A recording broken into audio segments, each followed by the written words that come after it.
Kendrapara Marshaghai block रही गहगापाट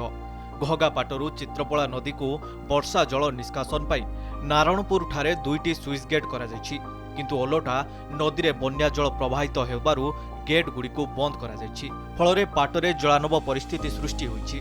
धान जमी उपरे डंगा चलुछि पानी जमा होई रहिबारु थलकूल पाउनी फल परकुला राघवपुर बछरई बंधकटा और आखुआ दक्षिणी भली पंचायतर चाष प्रभावित होईछि। हजार हजार चाषी दुख पलटि गहगापाट। ये 7टी 8टी पंचायत आम प्रतिवर्ष चाषी मैंने क्षतिग्रस्त होती केवल बन्या और वर्षा जल तथापि आम आशा रखीचु आशा बैतरणी तेणुक प्रतिवर्ष आम बिहन पकाऊँ आम जाचु धोई जदि वर्षा कम परिमाण है कि बन्या नहला कि मात्रा आम पाइपुँ धान हो आमर तो ये फसल दो फसल हुए तेणुक धान को आम मुख्य जीविका हिसाब से आम रहीचे गहगापाट हूँ आम धानर गंताघर जदि गोटे वर्ष आम ठाकुर दयारू जदि आम चाष कर धान पाइगलु तार आम आम परिवार कुटुंब 2-3 वर्ष चली जाऊ। जो कबाटा पड़गला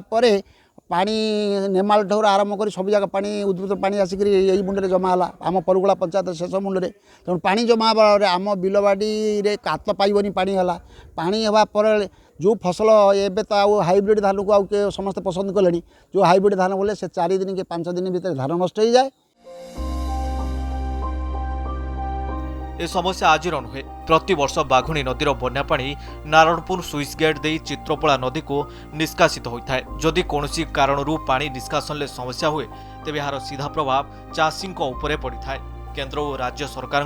उच्च स्तरीय प्रतिनिधि मंडली गहगापाट परिदर्शन करिसेंती किंतु वर्ष वर्ष धरी लागी रहितबा समस्यार स्थायी समाधान होई पारिनी फल मार्साघाई गरदपुर ब्लॉक हजार हजार चाषी क्षतिग्रस्त होउछंती। आज्ञा आम तो सारा वर्ष पाटे खटी आसू आज्ञा आम धोई अंचल जिते बन्या आसब नई पानी हेल्ले आम पाट वर्षा पानी बोझे पानी निष्कासन हो पार ना। द्वितीय कथा जब बढ़ी पानी छाड़गला सुधा कौन सी आमर ये सुविधा ना जे आम पानी देकी भल करके कौन फसल अमल करूँ ता आगे आम कौन सुविधा ना किंतु सब चाषी हईराण होती गहगापाटे एमती आम पानी बुड़ीगले नेमाल पाखर पानी आउची ये गहगापाटे टोटाल 8-10टा खंडे पंचायत भितर अच्छे नेमाल उपर पट रोचे आम तलपट पानी सब जगह ये आस जमा होमा पाले पानीटा निष्कासन हो नई पानी बढ़िया भितर गेट पड़ा आमर ये धोई जाऊे आम कौन करूँ चाष जिते कले कौन हो।